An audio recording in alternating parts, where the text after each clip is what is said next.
Bueno, yo voy a hablar una media hora y el resto me podéis hacer preguntas, que yo creo que es lo que, encontrándome en un auditorio de periodistas, es lo que corresponde. Y ya que hay un auditorio de periodistas, pues tengo que aprovechar la ocasión para ver si yo consigo deshacer todas las falacias que se han contado sobre la etapa en la que tuve el honor de presidir Cantabria. Porque cuando se tiene el poder se acumula tanta adhesión inquebrantable de medios de comunicación y de poderío que ahogan la voz de la oposición. Y como te suelten un San Benito, es muy probable que te quedes con él. Menos mal que hemos tenido alguna oportunidad de salir del espacio geográfico de Cantabria para decir lo contrario. Pero aquí, que estáis medios de comunicación y que estáis sobre todo periodistas, porque además lo voy a dejar escrito y de que hay pizarra, esto que yo voy a poner aquí y demostrar aquí es absolutamente cierto, porque no voy a utilizar ni un solo dato que no sea del Instituto Nacional de Estadística, que es a lo que nos tenemos que atener todos, ¿no? ¿Qué dice el Instituto Nacional de Estadística de cuántos habitantes hay en Cantabria, en España, el PIB? Pues lo dice el Instituto Nacional de Estadística. Supongo que estará bien hecho, pero de cualquier manera no hay otra fuente oficial que esa. Ahora, decir y hablar un político sin datos e incluso que cale en la opinión pública es muy fácil. Yo voy a hablar de los últimos 12 años, no voy a ir más allá. Yo creo que es suficiente. Y hablo de los 12 últimos años porque en el año 2003 yo llego a la presidencia de Cantabria y en el año 2011, por voluntad de los ciudadanos de esta tierra, dieron la mayoría absoluta a otro presidente. Y estos 4 años, pues son los que también voy a juzgar a tenor de las cifras que conocemos. Año 2003. Yo llego en un momento en que empieza la economía a tirar como una locomotora. No solamente en España, sino en Europa hay un ciclo de expansión económica. A mí una vez me preguntaron que si podía definir en 2 palabras la economía. Y dije, la economía son ciclos. Dice, pero hombre, ¿eso de ciclos? Sí, porque la economía hay veces que tiene auge, hay veces que tiene recesión. Yo estuve 8 años en el gobierno de Cantabria y tuve 4 años de auge y los 4 peores de la recesión. Los 4 peores. Concretamente el peor fue el 8, el 9 y el 10. Fueron los peores. Y el año 2003, el 4, el 5, el 6 y la primera parte del 7 fueron años de auge. Antiguamente los ciclos los marcaba la climatología, las guerras, las pestes. Venía un tiempo en Egipto donde, por las razones que fuesen, había sequía, el Nilo no inundaba las cosechas, venían épocas de hambruna. En la Edad Media las pestes asolaban el mundo y venían épocas de recesión, las guerras no digamos. Ahora los ciclos económicos ya no los producen esos fenómenos que antes eran perfectamente detectables, ¿no? Que eran esos fenómenos que he reseñado antes. Ahora los ciclos los marca la globalización de una economía que ha concentrado el poder en unos pocos. Si yo les digo que esta semana se acaba de publicar que 1000 personas tienen en su poder 1.800.000 euros, 1000 personas. Para hacer una comparación, el presupuesto de España es 1.100.000. Es decir, casi 1000 personas acumulan el doble del PIB de España. 1000 personas. Y si esa cifra la eleváramos a 10.000, pues tendrían esos 10.000 señores el PIB de los 5 principales países de la Tierra. Claro, eso no se conocía hasta ahora. Esa es una situación completamente inédita. Pero es que además de acumular esa ingente cantidad de masa monetaria, es una masa monetaria que ahora no tiene fronteras, no está en un país, sino que está en todos. Y lo que es más grave, el 30% de toda la masa monetaria del mundo está en paraísos fiscales. Está en 57 lugares que son muy conocidos: la isla del Gran Caimán, la isla de Jersey, el paraíso fiscal de la City de Londres, Andorra, Suiza, etc. 57 países acumulan esas personas el 30% de los recursos mundiales. Esa gente no tiene más que dinero, o sea, absolutamente masas de dinero.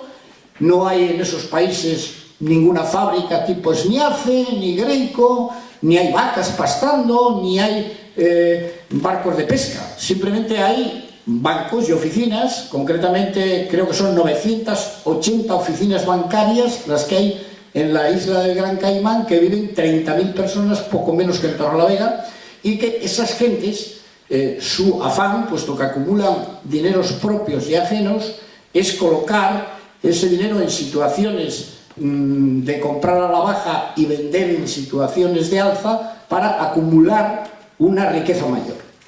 Eso lo demuestra esta crisis, porque esta crisis quien la ha pagado es el ciudadano medio, las clases medias y las clases populares. En esta crisis han doblado su fortuna estos 1.000 señores o esos 10.000 señores que tienen más presupuesto que los 5 principales países del mundo. Entonces eso quiere decir algo. Si en la crisis los más ricos han doblado, es a cuenta de una situación que han generado en el resto del mundo. Entonces tengo que empezar por explicar, que es una teoría que mantengo y nadie me ha refutado, porque tengo la libertad de decirlo, que la crisis que se origina a finales del 2007 tiene mucho que ver con una crisis artificial generada, ya digo, por ningún acontecimiento especial de los que tradicionalmente generaban las crisis, que eran las guerras, las pestes o las condiciones climatológicas, sino que hay una masa ingente de dinero que llega a un momento en el que consideran que las cosas están muy caras, que incluso la gente gana mucho dinero, que hay que desinflar el globo, y se genera, previa venta de estos individuos, de sus acciones en distintos países del mundo, la psicosis de que se va a hundir la economía en un determinado territorio. Concretamente, a quien le cargan todas las malas predicciones es al euro y a la Unión Europea. Para eso ponen en marcha toda una campaña que ahora pues parece que no existió, pero recordaréis cómo en el 2008 empezaron las agencias de rating, que son de ellos naturalmente, son 3, la Fitch, la Moody's. Esas agencias empiezan todas al mismo tiempo a calificar a determinada deuda pública de los países como deuda insolvente, como bonos basura, etc. Al mismo tiempo, las grandes agencias de información, que también son de ellos, la Reuters, el France Press, el Times, todos estos periódicos empiezan a hablar de la ruptura del euro y la quiebra de determinados países, en concreto Italia, Grecia, Irlanda, España, Portugal. Empiezan a decir que se hunde y que hay que salir del euro. Las primas de riesgo se elevan a topes de 800 puntos. Ahora estamos en el 99. Solamente quisiera que hicierais una reflexión. ¿Qué ha pasado simplemente en 2 años para que en estos momentos la prima de riesgo sea 99 y hace 3 años fuese de 800, ¿no? ¿Qué ha pasado?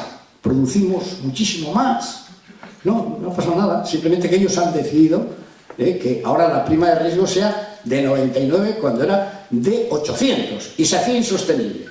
En ese momento, el Banco Central Europeo y sobre todo la política de la señora Merkel decide pues ajustar la economía para que una serie de países entren en una senda de austeridad, para que esos países que no tienen ningún problema de empleo, puesto que Alemania no ha tenido en ningún momento de la crisis más del 6,5% de paro, se ajusten el cinturón, mientras ellos, que son una gran potencia que exporta, dejen a los demás países en una situación de indefensión frente al gran poderío de Alemania. Con una excepción, naturalmente, Inglaterra, que hábilmente, cuando se crea la Unión Europea y le plantean que Inglaterra tiene que formar parte de esa Unión Europea, teniendo la experiencia de 2 guerras mundiales provocadas por el mismo país, que es Alemania, diga que sí, pero con una condición,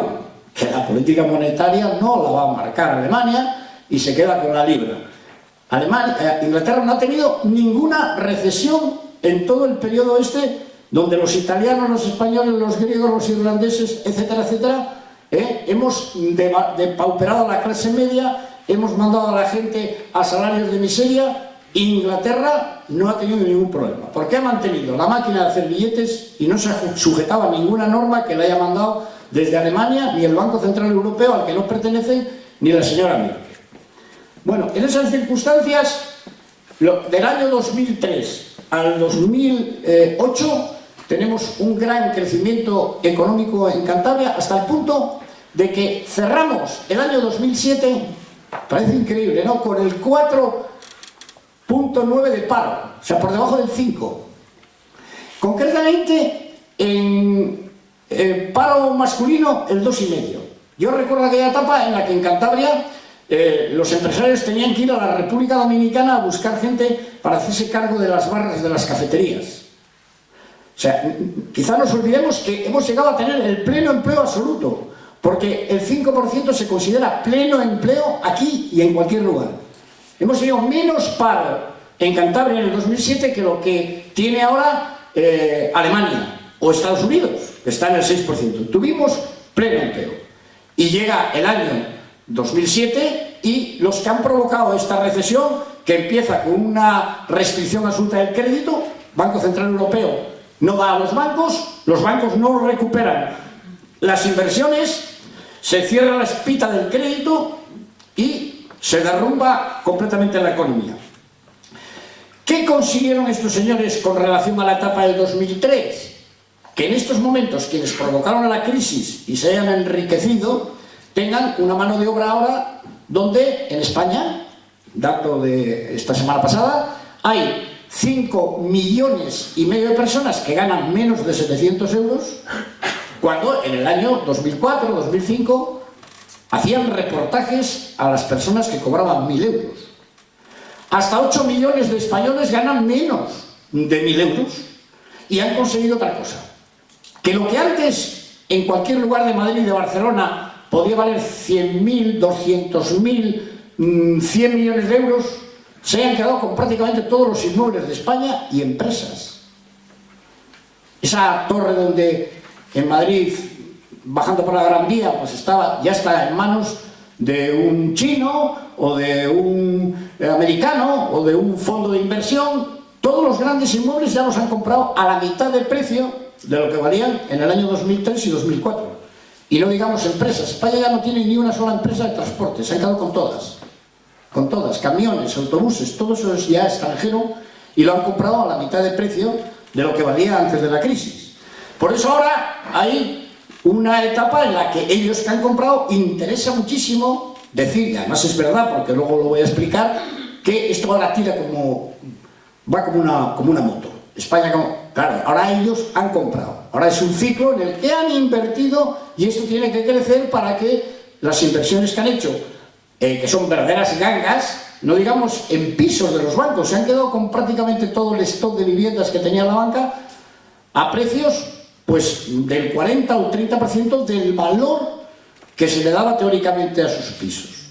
Fondos buitre que ahora no tienen problema de liquidez para esperar a que esos ciudadanos acaben comprando esos pisos que están embargados o de embargar o expropiar de las viviendas, puesto que no tienen nombre ni apellido, son anónimos, a las personas que habitan ahora en esas casas.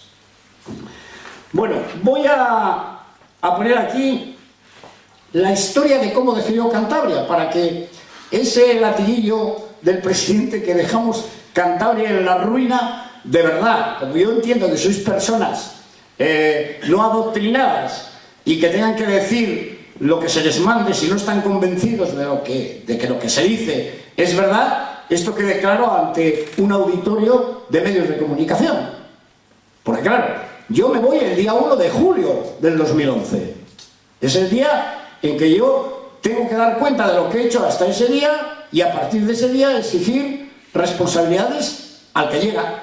Yo creo que es lo lógico, es el día 1 de julio, no fue el 24 de mayo, día de las elecciones, sino que mi gobierno duró hasta el día 1 de julio. El día 1 de julio el señor Diego toma posesión del gobierno de Cantabria y yo entrego el siguiente balance.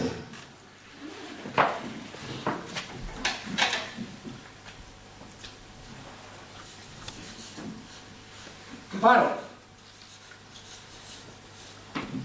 El paro, yo creo que estaremos todos de acuerdo que si hay un parámetro solo, bueno, dos, desde luego te dan una definición de un territorio, que es el número de parados y la renta per cápita de los ciudadanos. Tampoco la renta es representativa porque se dice aquello de que cada ciudadano come medio pollo, pero a lo mejor uno se come 5, ¿no? Pero la renta per cápita y el paro yo creo que es los dos parámetros que podemos estar de acuerdo todos en que si preguntamos por un país y nos dicen paro, 0, renta per cápita 30.000 euros, podemos ir tranquilos en la seguridad de que no va a haber ni mendicidad, ni va a haber ningún tipo de problema para visitar ese país, ¿no? Entonces, el paro yo creo que es el dato que refleja la gestión que haya podido hacer un gobierno desde que ha tomado posesión. Yo tomo posesión en el 2003 y Cantabria acaba en el 2011. No voy a hablar de la etapa del 2007, donde tuvimos el 4.9 de paro, porque luego vino la crisis que se llevó por delante todo. Pero el día que yo abandono el gobierno, Cantabria tiene la siguiente tasa de paro.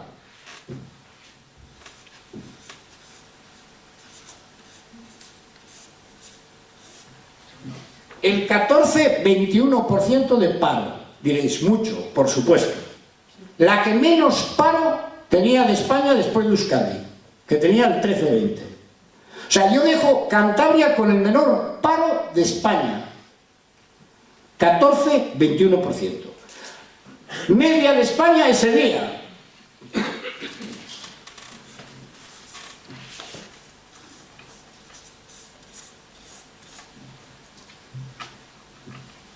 Ese es el paro de España el día 1 de julio. Fijaos, estamos hablando de casi 7 puntos por debajo de la media nacional. Y diréis, bueno, pero ya cogería el presidente en el 2003 Cantabria con una situación mejor que la de España. No, en el año 2003 Cantabria tiene un punto más de paro que la media. La labor de 8 años de mi gobierno consigue diferenciar el paro de España desde Cantabria en 7 puntos. Yo creo que este es un dato bastante elocuente, ¿no? Esto es dejar a Cantabria en la ruina. A mí me hubiera gustado dejar a Cantabria con 0 parados.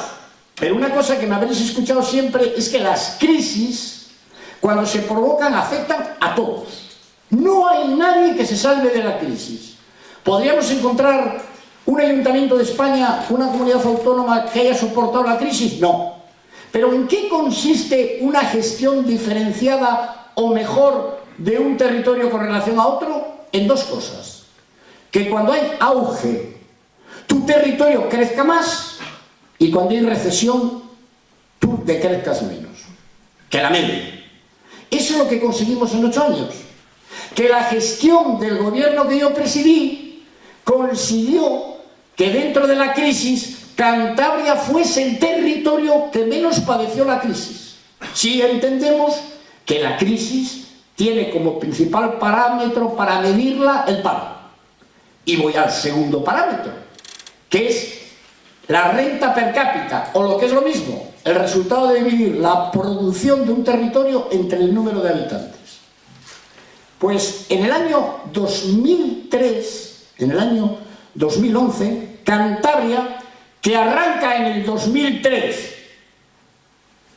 con una renta del 93% de la media española, o lo que es lo mismo, los españoles tenían 100 de media y los cántabros éramos 7 puntos más pobres.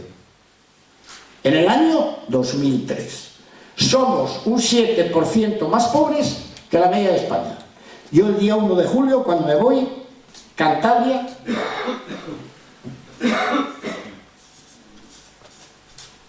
es un 2% más rica que la media de España. Esto que voy a decir ahora, que es muy difícil que lo recojan, porque aquí generalmente los titulares son ha bajado el paro en el verano, tal. El dato es que la Unión Europea, durante este periodo de 8 años, calificó a 3 regiones en España como las 3 regiones con mayor convergencia con la media nacional y europea, que fueron Euskadi, Madrid y Cantabria. Con esto ya lo ha dicho la Unión Europea a través de sus organismos, yo no tengo que decir más. Cogí Cantabria en el 2003, siendo los cántabros 7% más pobres que la media y dejándola 2 puntos por encima. En concreto, cuando me voy, la renta per cápita de los cántabros, lo pongo aquí,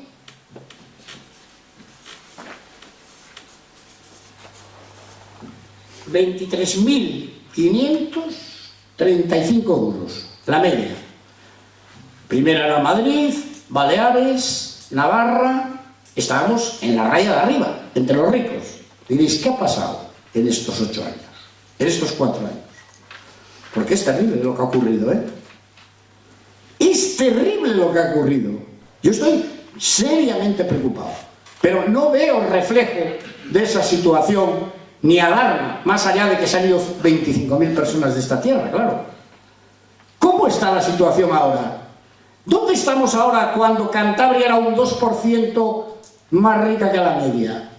El dato es de esta semana, Instituto Nacional de Estadística.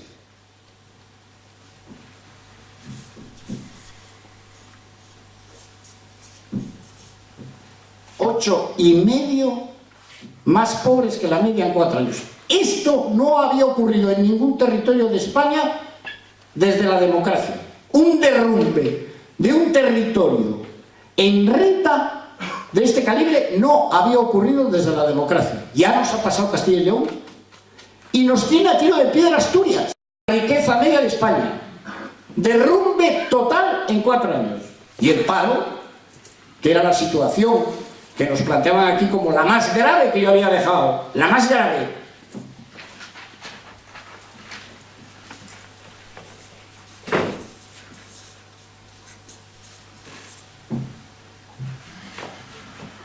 Bueno, ahí están los datos. Más allá de la cifra de paro, que es lo más engañoso que existe en economía, jugar con el número de parados. Eso no quiere decir nada, el número de parados. Que hoy nos digan que hay 47.500 parados, cuando yo me fui a ver 41.000. No quiere decir nada. El dato es cuántos están trabajando.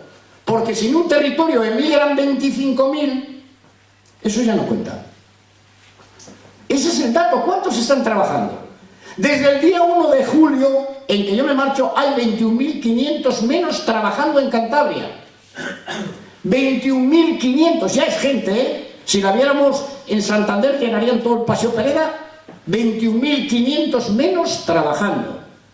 Y se han ido de Cantabria 25.000 personas.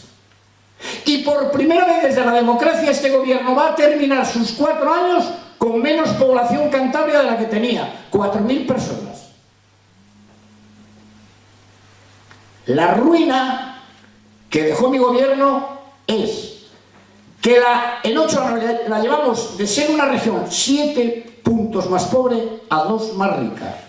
De coger un paro igual al de la media a dejar el paro como la comunidad con menos paro de España y con 7,5 puntos más que la media. Esa es la ruina. ¿Y por qué se ha provocado esta situación? Porque habrá que buscar causas. ¿Por qué Cantabria se ha derrumbado como ningún otro territorio? Porque es que en 4 años no se ha hecho nada. ¿Qué hay en Cantabria? 2 proyectos de teleférico y eso sí, cargarse el plan eólico, cargarse el proyecto de Comillas, no montar una sola empresa. No ha habido nada. Y además, no ha habido lo que puede sustituir una mala gestión en una comunidad, que es que desde Madrid te inyectaran dinero. Madrid está ausente, entre otras cosas, porque nuestro presidente no reivindica absolutamente nada. Quiero hablar de un tema que es un engaño manifiesto, y vosotros que sois periodistas lo vais a entender perfectamente. Aquí había una gran reivindicación, aquí se hicieron 2 promesas en la campaña electoral que fueron hoja completa del diario Montañés pagada. 2 cartas en plena campaña del señor Rajoy. Las dos cartas empezaban de la siguiente manera: querido Nacho, 2 puntos. La segunda también ponía, querido Nacho, 2 puntos. En una decía, quiero que anuncies al pueblo de Cantabria que en el momento que yo tome posesión de presidente del gobierno pagaré íntegramente la obra de Valdecilla. Y la otra decía, quiero que anuncies al pueblo de Cantabria que en cuanto yo llegue se empezará el AVE desde Palencia hasta Santander. Nada más llegar. Las dos cartas están publicadas y pagados los anuncios. Querido presidente, querido Nacho. Valdecilla, que dice que lo paga el señor Rajoy. Mentira. Si un gobierno quiere pagar una obra a una comunidad autónoma y no lo quiere pagar al contado, como es lógico, porque además las obras se van generando los costes en un tiempo determinado, se firma un convenio que se llama Convenio de Colaboración entre el Gobierno de Cantabria y el Gobierno de España. Reunido de una parte el presidente del Consejo de Ministros de España, el presidente de Cantabria se compromete a financiar el coste de Valdecilla con las siguientes anualidades de tantos millones. Ni un papel. Cierto que han pagado 2 partidas de 29 millones que no vienen a nombre de Valdecilla, son partidas genéricas y que no son fruto del compromiso con Valdecilla, sino fruto de otra cosa peor que nosotros aceptamos. Y es que hace 2 años, cuando el déficit de Cantabria, que era el 7% y ahora es el 20%, y llega el señor Montoro y dice que hay que apretarse el cinturón y que no se puede uno endeudar, hacen 2 excepciones. Para los 2 que más deuda tenían, el 27% del PIB, catalanes y valencianos. Y entonces las demás comunidades protestan, incluido levemente Cantabria. Y entonces se nos da una compensación de 60 millones de euros a pagar por el desfase que hay entre que los que han cumplido el déficit no lo reciban y aquellos que, habiendo sido dilapidadores, encima les autorizan a endeudarse más. Ese es el dinero que se ha recibido, no el de Valdecilla. Porque si además el dinero fuera para Valdecilla y se hubiera firmado el convenio, no habría necesidad de poner la empresa en manos de unos empresarios, sino simplemente se adjudica con cargo al presupuesto, a la obra, a la empresa que más barato lo haga y siguen los servicios dependiendo del gobierno y no como ahora que están externalizados todos. Valdecilla, incumplimiento total. Del AVE que voy a contar. Si ni siquiera en la previsión que han mandado a Bruselas hay una previsión hasta el año 2025 de que nadie hable del AVE a Cantabria. Yo comprendo que ahora hay mucha gente que dice, pero hombre, y además hay muchas críticas que dicen, el AVE es un dispendio. Para el que no lo tiene es un problema, porque lo va a tener toda España. En 2 años todo el mundo llega en AVE a cualquier territorio menos a este. Nosotros seguiremos con las 4 horitas a Madrid. Hombre, a mí me parece muy bien que en épocas de crisis se recorte, pero a todos. Y además habría una solución intermedia, al menos llegar hasta Reynosa, que es asumible. Lo que están invirtiendo en el Puerto Pajares, lo que están invirtiendo para llegar a Euskadi, lo que están invirtiendo para llegar a Galicia, nosotros 4 horas, ¿por qué? Y ahora se dice, es que no es rentable. No tiene por qué ser rentable una vez, como un servicio público. ¿Es rentable la seguridad social? ¿Es rentable un consultorio? ¿Es rentable una escuela? No. Lo que dice Europa es que hay que ir al ferrocarril. Señores europeos, trenes y menos coches. ¿Por qué? Porque no contaminan y porque los trenes son eléctricos y porque se están saturando las carreteras. No nos hablen del AVE como una cosa rentable a corto plazo, es un bien social. Me van a decir a mí que Zaragoza no es más Zaragoza ahora por tener un AVE que sale de Barcelona y pasa por Zaragoza y que yo he ido en él, o que Valencia no es más Valencia porque tiene un AVE a Madrid, o que Sevilla no es más Sevilla con ese AVE a Madrid, y porque además el nuestro era mixto de mercancías y viajeros. Así que estamos con el puerto de Santander en los 5 millones de toneladas desde hace 20 años. Porque va a haber un AVE de toda Castilla a Bilbao y otro a Gijón. Y claro, entre 2 horas y 4 hay una diferencia. No ha cumplido nada. No hay actividad económica. ¿Qué proyecto hay? Yo no veo ningún proyecto señero. Cuando se acabe la financiación de la obra de Torrelavega a Solares, no hay en el presupuesto de los años siguientes ni una partida para obras públicas en Cantabria del Gobierno de España. Y claro, esa es la circunstancia. Mucha gente no se lo llega a creer, que en 4 años hayamos pasado de ser ricos a pobres, pero en esta dimensión, de un 2 más ricos a un 8,5 más pobres, es que es una caída en 4 años. Pero este es el dato.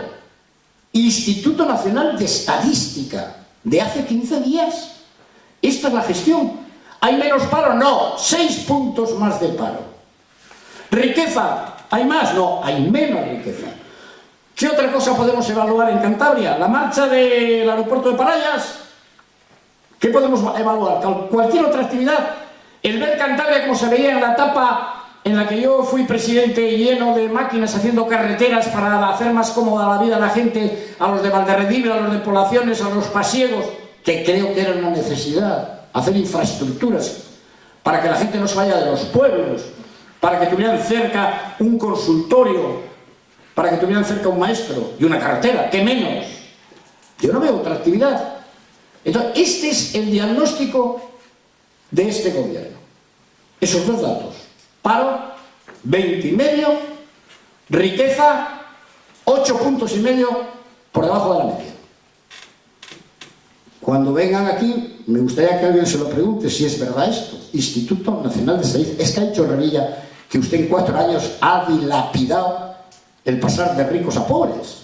Así, llanamente. Y esta es la realidad.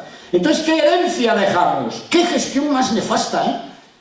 Irse uno de presidente con el menor paro de España, después de Euskadi, que yo la descuento siempre a Euskadi, ¿eh? No la cuento. ¿Por qué no la cuento? Porque tiene un sistema fiscal distinto. Eso es otro territorio.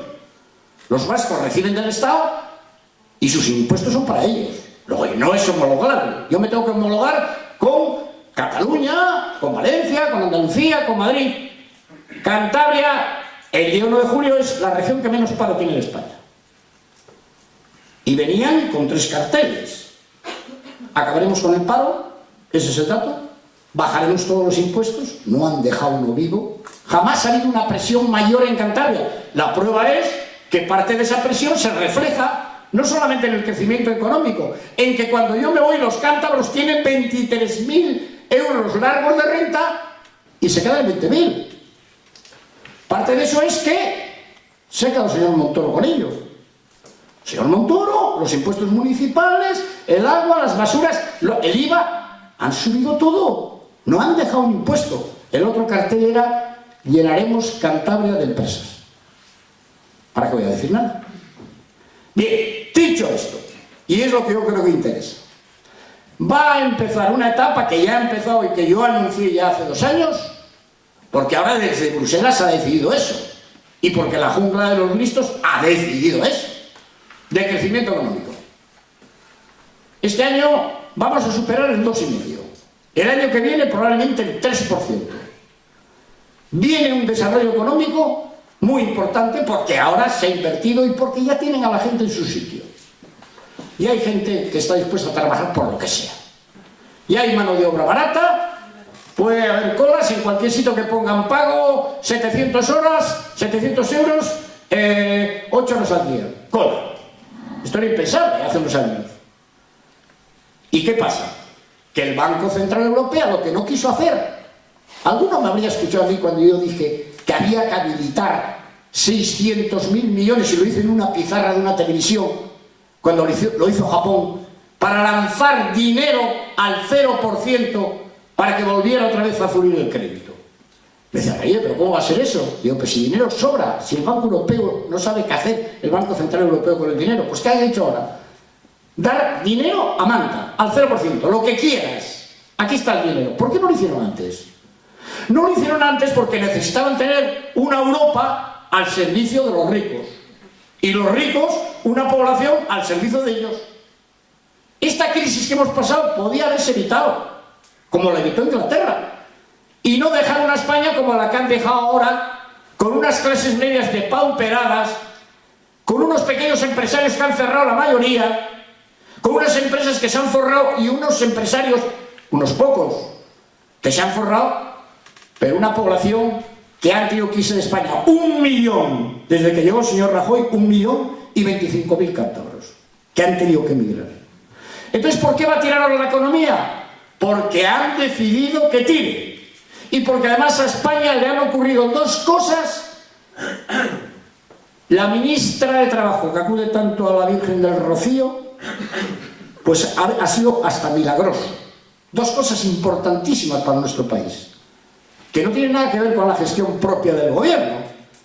¿Quién iba a pensarse que el petróleo, que para España es la mayor carga en su presupuesto, más que los intereses, más que las pensiones, más que pagar el paro, 40.000 millones que todos los años en frontera pagábamos por el petróleo y el gas, de repente te digan que son 20.000? O sea, un regalito que te hacen, 20.000 para usted, sin contar el petróleo, que es la losa que España tiene en la cabeza. Somos el país más dependiente del mundo de la energía que importamos. No hay ninguno. Como sabéis, aquí no hay petróleo ni para mecheros, no hay nada. Y que de repente nos haya caído esa breva, que si queréis también os explico por qué. Porque, a ver, ¿alguien me puede explicar que consumiéndose lo mismo y produciéndose lo mismo, de repente el petróleo pase de 130 a 55? ¿Quién ha decidido eso? Pues lo han decidido Estados Unidos, que ya es autosuficiente en petróleo, con sus aliados del Golfo, Emiratos Árabes y Arabia Saudí, para machacar a dos países que empezaban a ser un problema. Rusia se la han cargado. En Rusia ahora todos esos que salían con Putin diciendo vamos a quedarnos con... ya piden limosna. Tienen que exportar el 90% de su exportación es gas y petróleo. Y a Venezuela, bueno, pues ya Maduro ya no está Maduro, está para el entierro. Y a Irán, pues ya tengo que firmar que no hace ni bomba atómica ni nada. Ahora, hasta que ellos decidan que el petróleo tiene que volver a subir. Pero de momento nos ha caído la breva de que Arabia Saudí, que es el mayor productor con los Emiratos Árabes, le ha dicho Estados Unidos: si vosotros no debéis nada, ¿qué más os da vender a 30 que a 40? Lanzar petróleo. Y nos cargamos de paso a los que no nos caen bien.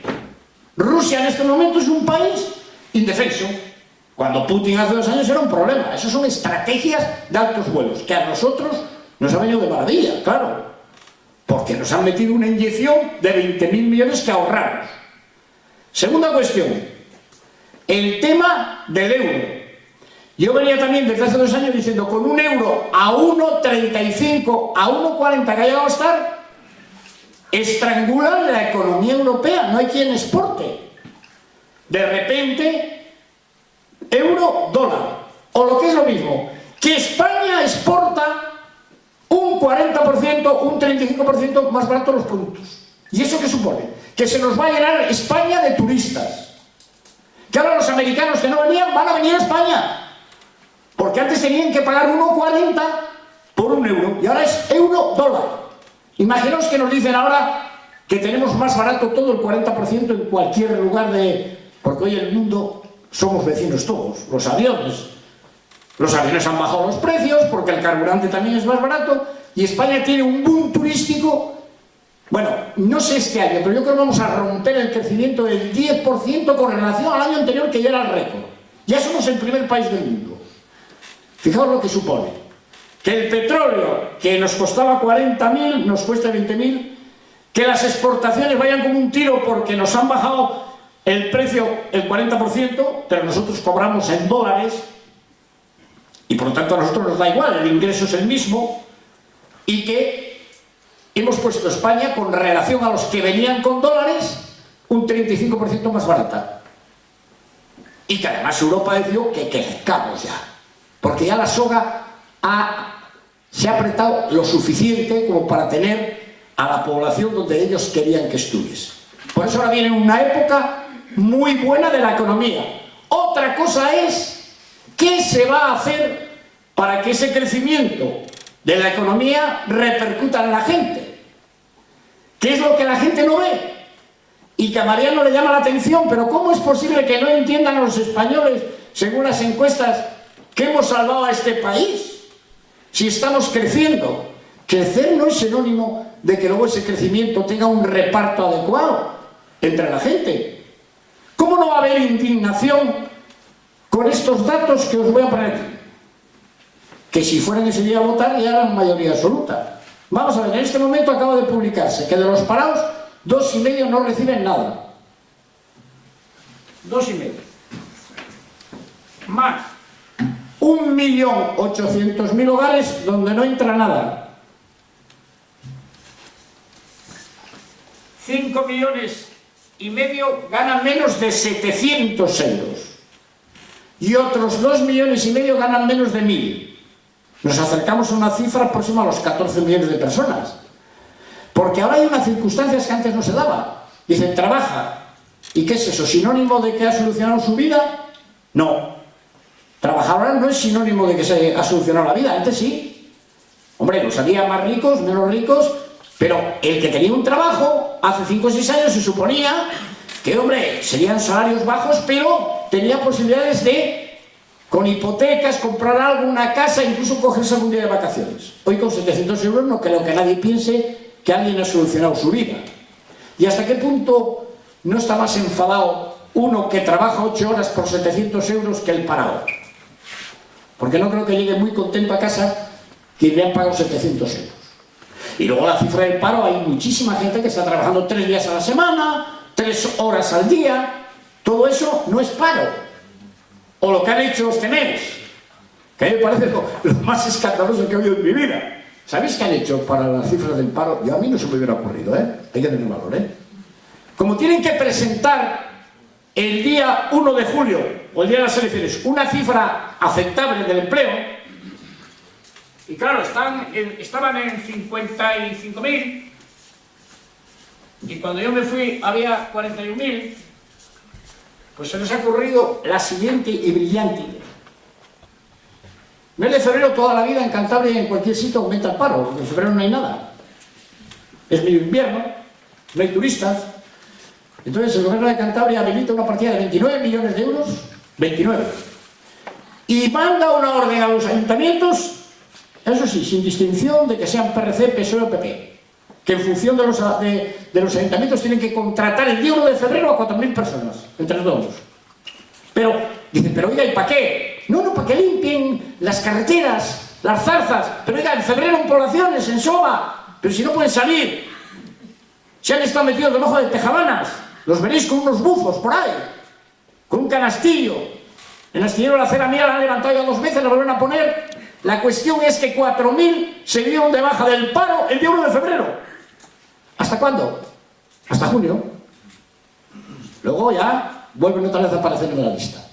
Eso es lo que se llama I+D+I.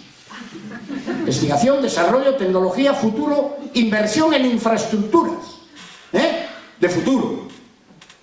Dices, ¿pero qué ha pasado en febrero? No, que es que ha habido que contratar a 4.000. Mira que hay un alcalde que se ríe. Ahí los tiene, debajo de la tejabana. Dando vueltas, como todos. Además, como llovía tanto, yo salía del astillero, paraba a veces a hablar con ellos en el consultorio y estaban ahí con el buzo. Bueno, que escampen. Eso sí les decía, que no se os vea en la calle, quedaros un poquitín por ahí. Bueno, esto es lo que hay. Esta es la actividad de futuro. Fijaros, 29 millones de euros, las cosas que se pueden hacer si se invierten en el parque científico y tecnológico, si se invierten en desarrollo, etcétera, etcétera. Bueno, me diréis ahora, bueno, ¿y qué? ¿Qué va a pasar ahora? En el caso hipotético de que volvamos a gobernar. Pues yo creo que, puesto que viene ahora una etapa económicamente buena, habría que aprovecharla. Primero, hay 3 cosas que no se pueden tocar, que yo no hubiera tocado, de verdad, ¿eh? Si hay que congelar sueldos, se congelan, pero hay 3 cosas que esas hay que apartarlas, ¿eh? Es decir, esto que no se toque. Educación, sanidad y dependencia. O sea, cuando uno tiene el volumen de la caja, hay que dar orden al consejero de Economía que ni 1 euro menos para educación, para sanidad y para dependencia. Y después de eso que sobre, ya podemos hablar de otros temas. Supone que la educación es el futuro, que la sanidad es sagrada, a que menos podemos aspirar. Y luego la dependencia, que es donde más se ha cebado este gobierno, en el tema de la dependencia. En Cantabria tenemos 40.000 dependientes. ¿Qué se llama una persona dependiente? Bueno, yo considero que un anciano ya casi es un dependiente, pero dependiente es aquel que tiene algún grado de minusvalía. Yo en mi portal tengo dos mayores en silla de ruedas, ictus, que tenían antes a alguien que les atendía 6 horas, 5 horas. Es terrible. Que ahora tienen que venir hermanos porque los hijos además están fuera. Ahí no se puede recortar. Eso hay que apartarlo y yo creo que debiera de ser un compromiso de todos los gobiernos. Decir, oiga, usted mire, si no hay, pues habrá que decírselo a la gente. Pero desde luego, educación no quito nada, sanidad no quito nada y a la dependencia no quito a nadie de recibir una ayuda, porque son los que más lo necesitan. Y luego,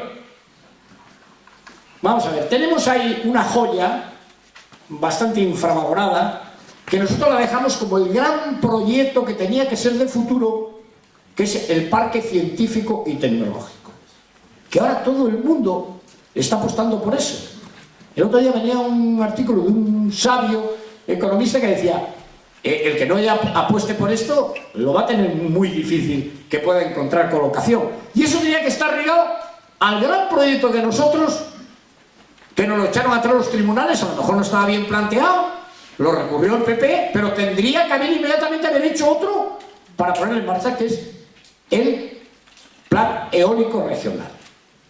Vamos, el futuro son las energías renovables, yo creo que no lo duda nadie. Muchas veces me habéis escuchado que dentro de 20 años no se va a vender ningún coche de gasolina. Posible, será una cosa de museo.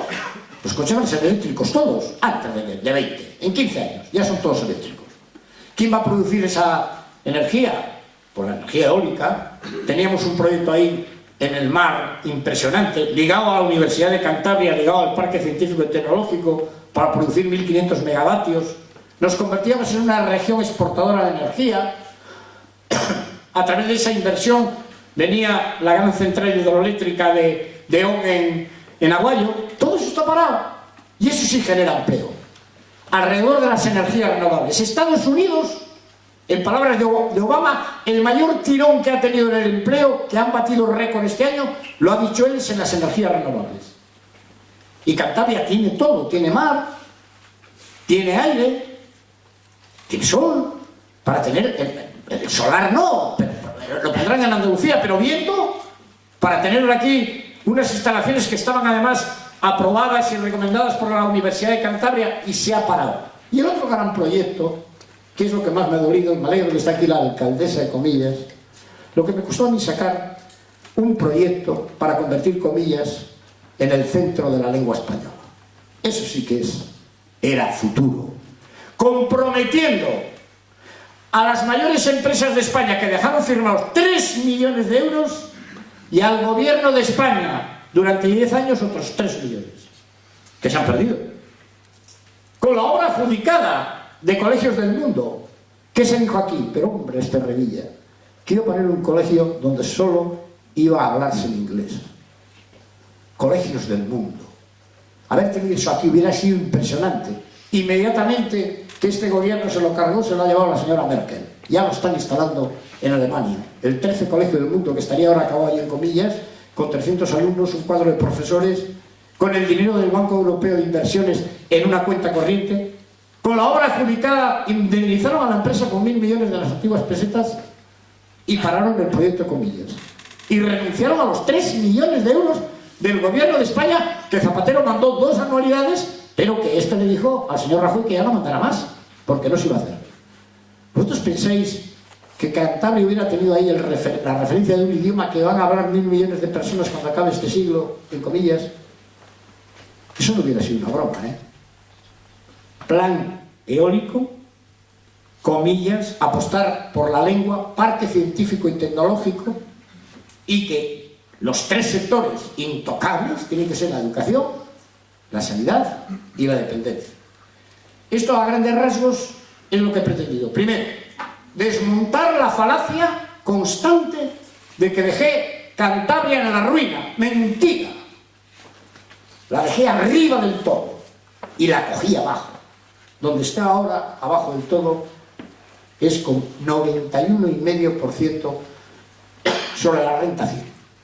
Esto es lo que yo quería hoy aclarar, y que si volvemos a gobernar, pues apostaremos nuevamente por actividades económicas que generen empleo.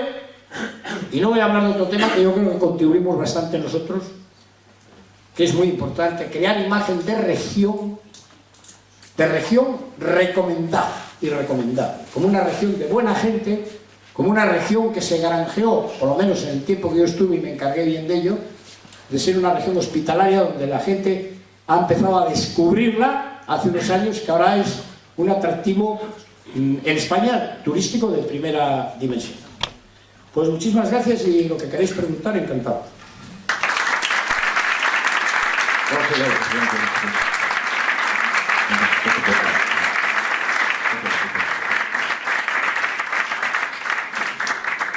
Muchas gracias, don Miguel Ángel.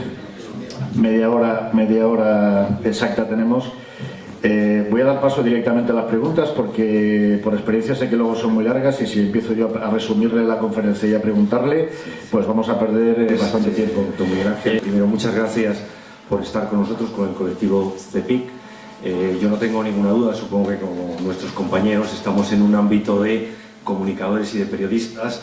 A mí me parece que es usted un excelente comunicador y se lo he dicho más de una vez, pero ahora yo quiero que reflexione o quiero que nos traslade su reflexión más sincera, no tengo la menor duda de que va a ser sincera, sobre lo que yo percibo, lo que quizás percibe una parte de la opinión pública. Usted está en televisiones nacionales, no digo toda suerte de televisiones, pero sí todos los canales, o casi todos los canales de la televisión. Bueno, está en algunos, me concederá que, bueno, está en uno, ha estado en más, ¿no?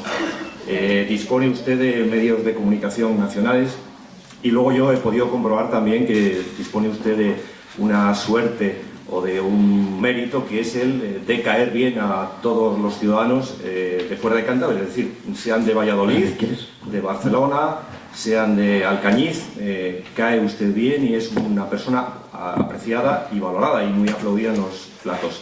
Pero regresamos al escenario de Cantabria.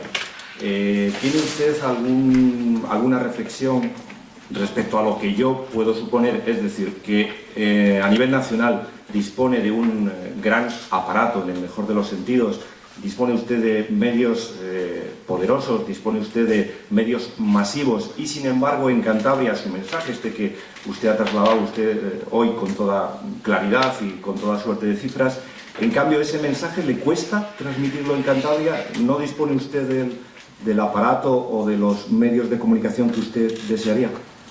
Gracias. Bien que, tal como habías empezado, la pregunta iba a ir por otros derroteros, porque es muy normal que me hagan una pregunta que es cierta. A usted se le quiere mucho en el conjunto de España, ¿sí? Y parece que se le quiere menos en su tierra, ¿no? Yo en el momento que fuera rival, y voy a hablar de una tierra donde creo que es donde más me quieren, dentro de que yo no recibo más que cariño en todos los sitios. Cataluña, voy por Bilbao y es un espectáculo, pero creo que donde más me quieren es en Asturias. Por la proximidad, yo voy por Asturias y es increíble. En el momento que yo fuera candidato en Asturias, ¡bum!, me salen todos que no sean de mi partido a la leña. Claro, yo no soy rival en Cataluña de nadie, ni en Madrid, ni en Valencia, pero aquí tengo a todos. Pero yo creo que tiene su mérito sacar un 30% de los votos de Cantabria, sin estar en el PP ni el PSOE. Yo no lo había soñado en mi vida. Un partido regionalista, sin singularidades lingüísticas aquí, sin nada que nos diferencie de Castilla y León ni de Madrid, porque nos consideramos profundamente españoles, sin ningún rasgo que reivindique cosas como las que reivindica Cataluña, Euskadi o incluso Galicia, ¿no? Un 30% es impresionante para mí, ¿eh? Yo estoy muy orgulloso y la razón de que yo vuelva a concurrir es que dejar al 30% de gente que metió la papeleta del PRC y concretamente la mía en las últimas elecciones no estaría justificado salvo que estuviera enfermo, porque me dirían con razón, claro, ahora no eres presidente y te vas. ¿Por qué aquí esto? Hombre, aquí en Cantabria, yo esto lo he dicho en mil sitios. Lo voy a contar luego en Bezana, pasado en Guriezo, por todos los sitios. Ahora... Pero un segundín, que le cambiamos el micrófono porque si no yo no estoy tranquilo. No, yo esto no lo quiero. Sí, no, pero le ponen ahora...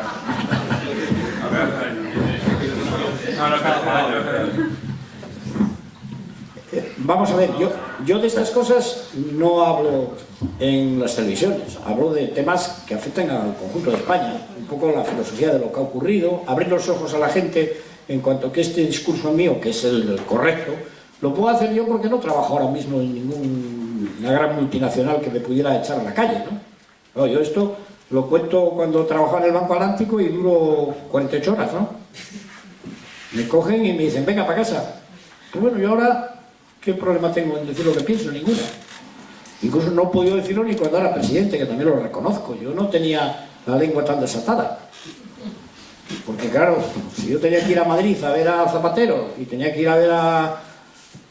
no quiero ni nombrarle, a Pepiño Blanco, ¿cómo iba a ponerles verde la víspera, no?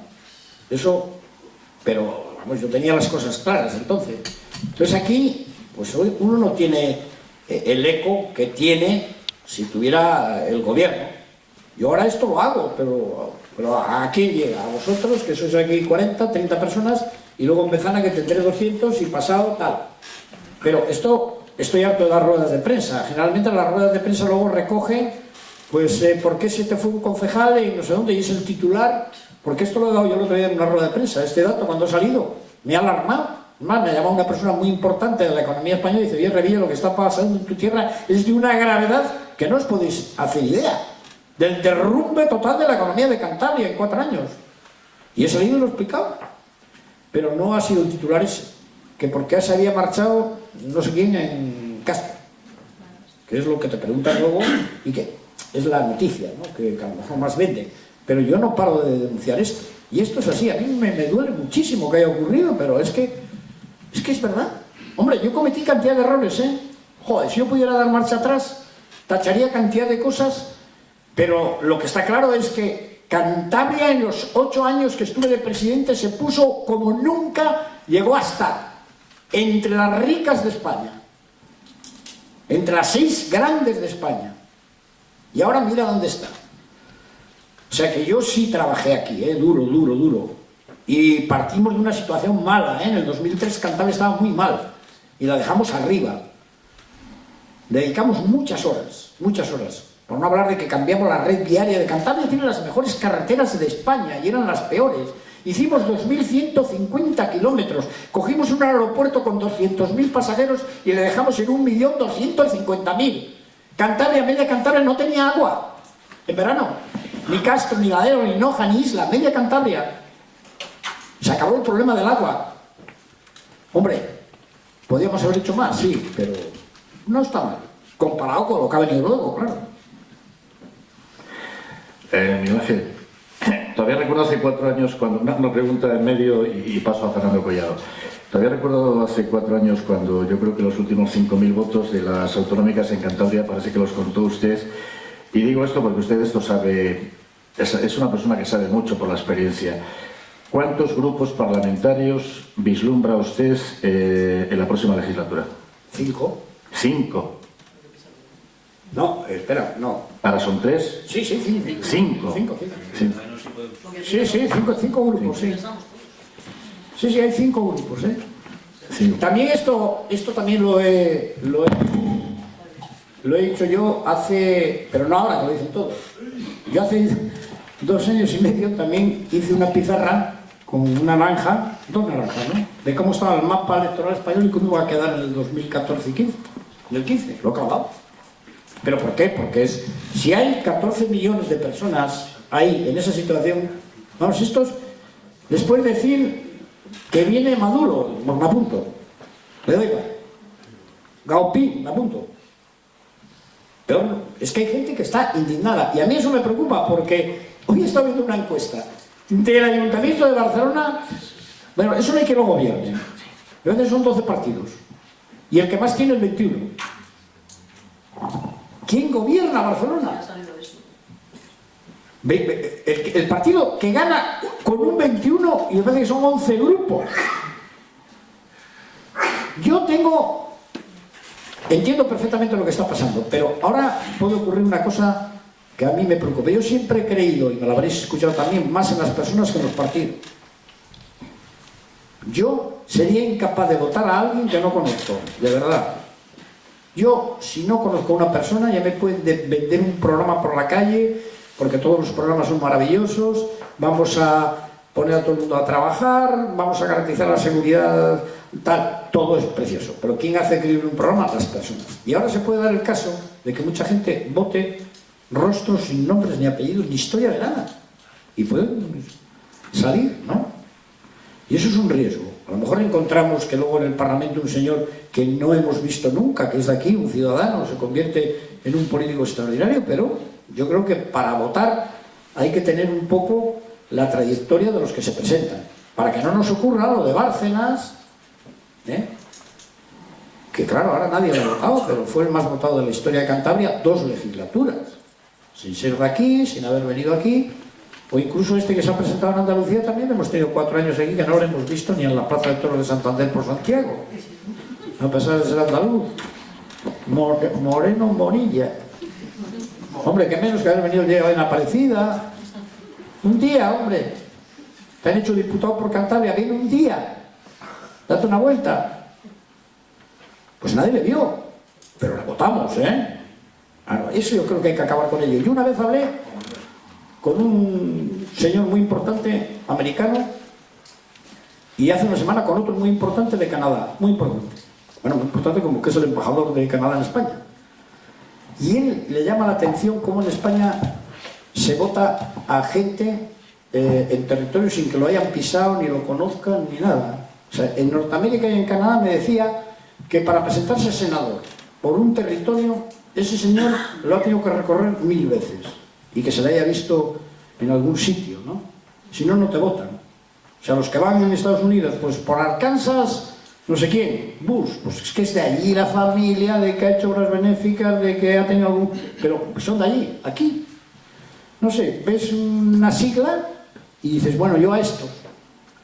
A mí me parece que eso tendrá que ir cambiando. Eso acabará cuando haya listas abiertas. Hombre, si ya un filósofo griego decía que el hombre era la medida de todas las cosas, el hombre es el nombre y los apellidos, para bien o para mal, a nosotros se nos puede abordar por la calle, sabemos dónde hemos nacido casi todo el mundo, a lo mejor no hay 100 metros cuadrados que no hayas pisado. Eso es importante, que el político se le puedan exigir responsabilidades. Ahora, un tío que viene aquí y que no ha estado nunca, pues se va. Eso yo creo que es una carencia, ¿eh? Y ahora sí se puede dar eso.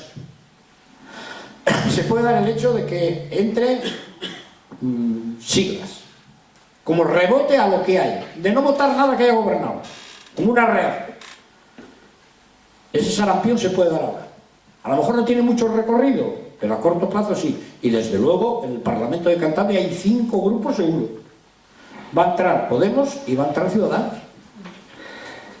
Bueno, déjeme... Si no hubieran aflorado estos 2 partidos, hubiera entrado Izquierda Unida. O sea, hubiera habido 4. Ahora va a haber presidente, porque yo creo que los expresidentes de gobierno son como los toreros, nunca dejan de ser toreros los presidentes, y yo creo que además por lo tanto deben ser también siempre presidentes, aunque no vuelvan a serlo. Usted dice que tiene la posibilidad de llegar a ello, y 2 cosas muy concretas. Por lo menos si llegara usted a ser presidente tendría que convivir unos 6 meses, quizá más, pero al menos unos 6 meses con un gobierno bueno, que no es nada proclive al PRC, como es el del Partido Popular del señor Rajoy. ¿Cómo convencer a don Mariano Rajoy, que ha venido por aquí muy poco, ha estado prácticamente en plasma, le hemos visto en Valdecilla pero ha salido corriendo, de que está bien convertir Alar del Rey en Chicago, pero no estaría mal convertir en Reynosa en Detroit y traernos el AVE por lo menos hasta Reynosa? ¿Cómo lo va a convencer usted? Que tenía buen trato con Zapatero y parece que eso estaba más o menos amarrado para que viniera desde el sur y también viniera desde el este el AVE por el País Vasco, lo que hoy llaman la Y vasca. ¿Cómo trae el AVE a Cantabria? Por lo menos hasta Reynosa, después ya se verá, porque parece del todo punto ilógico, por lo menos yo lo creo como persona, no ya como periodista, que efectivamente la Chicago Alar del Rey tenga el AVE y no lo tenga pues Reynosa, ¿no? Con 2 o 3 veces más de habitantes, creo que son casi 3 veces más de habitantes, 6.000 contra... No tengo exactamente la cifra, pero la he mirado. Y después, en esos 6 meses de cohabitación, si me lo puede explicar, ¿cómo hacer para que Cantabria, con esos números que nos ha dado, salga de la pobreza en el marco de lo que es España, teniendo como el gobierno central tiene planteada, y que lo va a tener por mucho tiempo, por lo menos esos 6 meses o quizá más, la reforma laboral, que yo creo que lo que genera es simple precariado? ¿Cómo haría usted para tratar de sacar a Cantabria de la pobreza y cómo haría usted para que los trabajadores cántabros dejen de ser pobres y, como bien creo que dice, evidentemente no tengan un futuro y no tengan una previsión de que lo van a pasar bien, sino todo lo contrario. Gracias. Señor presidente, un cuarto de hora y nos quedan 2 preguntas. Bueno, a la primera pregunta, como ya tengo experiencia, a los años me han hecho vivir ya todas las circunstancias. Yo cohabité nada menos que un año con Aznar, imaginaos. Todavía estoy recordando aquella entrevista.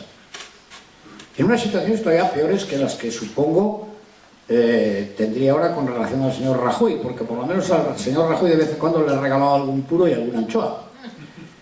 Pero imagínate, en el año 2003, cuando ocurre en Cantabria aquel ciclón, que yo no pedí, pero que se puso así la cosa, de gobernar siendo la tercera fuerza política en un territorio que había gobernado la derecha desde Primo de Rivera padre, y llegas a Madrid a ver al señor Aznar.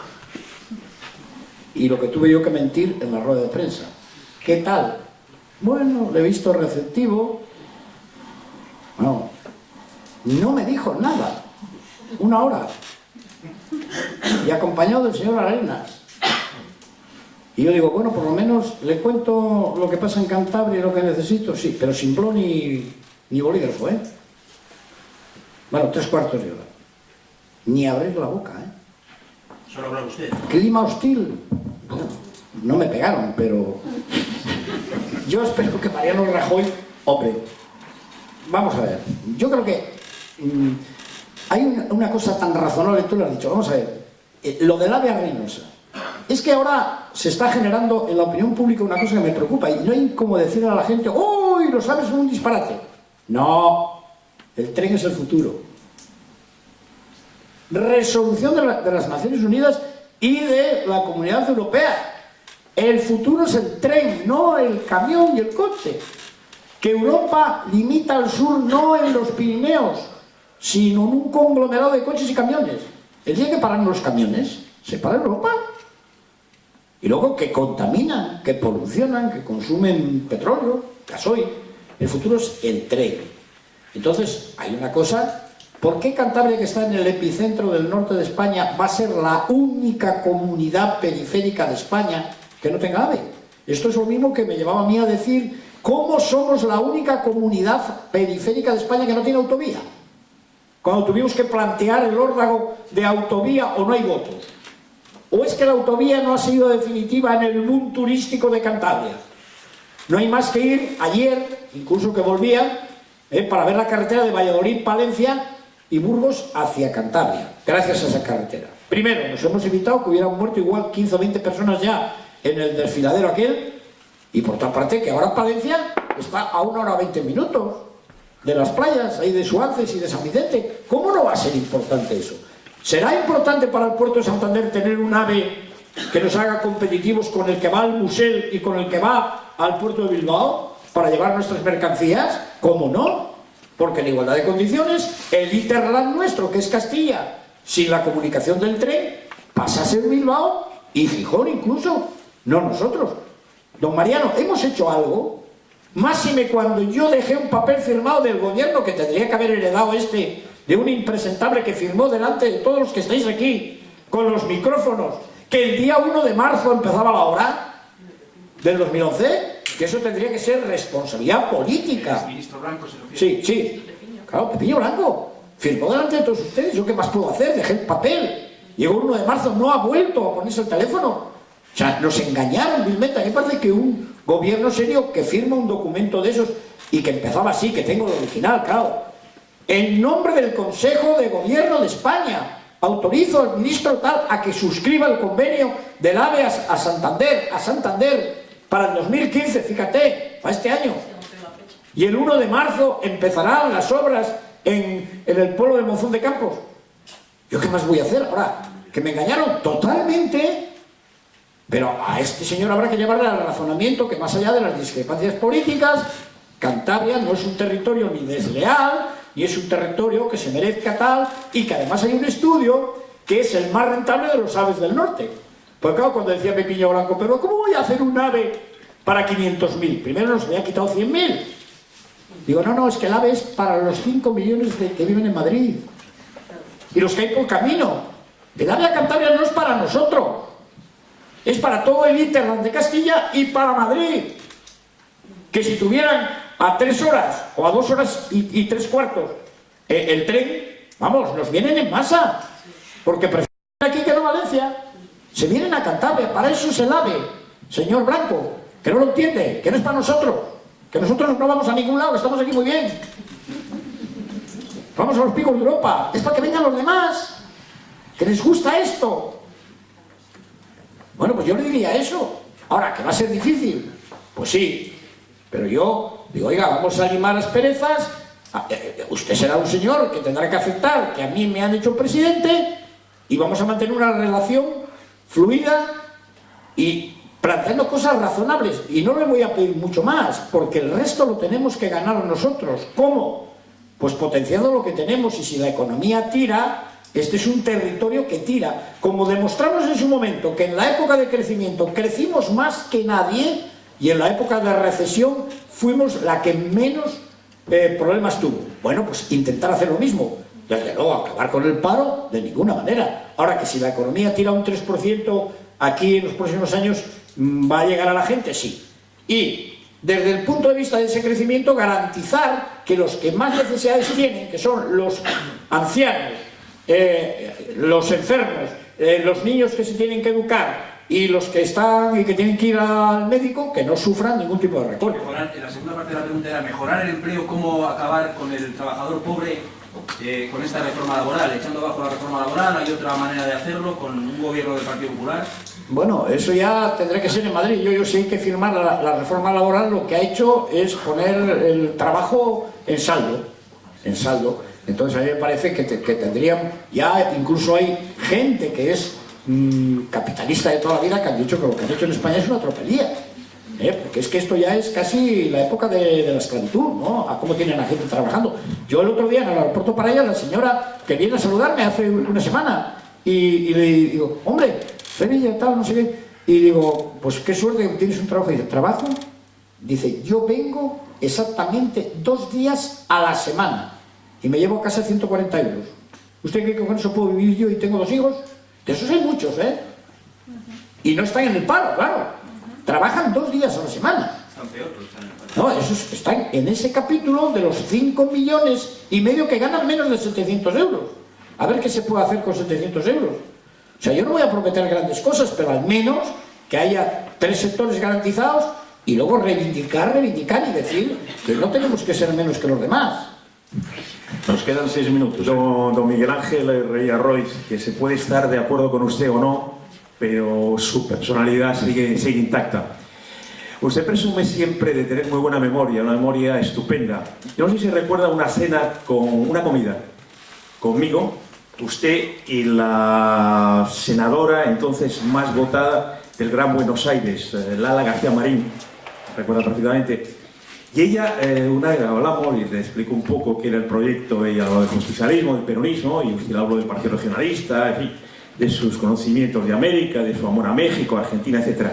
Y ella la sorprendía mucho, y ahora usted hablaba de que en Cantabria se puede aumentar el Parlamento con 5 grupos, y la sorprendía mucho de que ahora que se va a jugar y más en España en las elecciones regionales y municipales, voto por voto, y un voto va a ser importantísimo, posiblemente más que nunca, la sorprendía a Lala, mi querida Lala García Marín, de que ustedes, los regionalistas, no fueran allá cuando el Partido Nacionalista Vasco, UPN, los grupos valencianos en su momento, Unión Valenciana, el Partido Regionalista de Aragonés, iban, Cuba es otra cosa, pero iban, por ejemplo, a Guatemala, iban a México, iban también de alguna manera iban a Colombia, iban a Venezuela, que conseguían votos. El Partido Nacionalista Vasco ya ha salido hacia Venezuela y hacia México, como usted sabe, unos 500, 600, 700 votos, que puede ser muy importante pues para el candidato aquí presente de la alcaldía de Santander por el Partido Nacionalista de Cantabria. Ustedes tienen el proyecto, como insisto, el Partido Nacionalista Vasco ya lo está haciendo, la Unión del Pueblo Navarro lo está haciendo en este momento ya en toda la zona hispana de Estados Unidos, ir a pedir el voto a los emigrantes o a la gente que está asentada hace muchos años, concretamente usted que lo conoce bien, en México, para sacar esos 500, 600 mil votos. ¿Tiene la idea, como otros partidos regionalistas, de ir a América Latina e Iberoamérica para sacar esos votos, insisto, en estas elecciones puede ser muy importante. Gracias.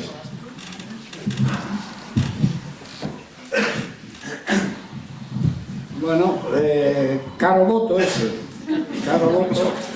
Aquí que hablamos de renta per cápita y voto per cápita,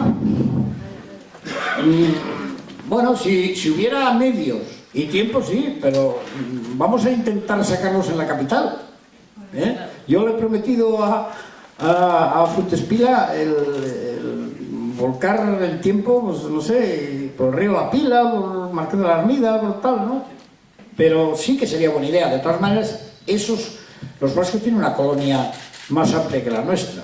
Pero sí, si nos votaran todos, en las últimas elecciones no hubiera habido mayoría absoluta. Guatemala y México, y en Argentina también hay algo, pero bueno, ya está en Miami, tenemos ciudadanos de Cantabria, ¿no? Pero no, porque no queda tiempo y hay que volcarse aquí, ¿no? Si tuviéramos medios, y luego carísimo, claro. ¿Cómo sale el voto? Y luego que encima no te voten. No, es que es un riesgo. Te puede pasar lo de Cieza, ¿eh? Inviertes ahí un dinero y luego resulta que cuando abres el puchero no hay un voto. Entonces sí que la frustración es total, ¿eh? Porque claro, que te pasen Cieza, que está ahí a mano, ¿eh? Y tardas en ir media hora, pero si vas a México, te tiras ahí una semana y luego no aparece un voto, pues automáticamente, vamos, Gracias, Miguel Ángel. Un aplauso para Miguel Ángel.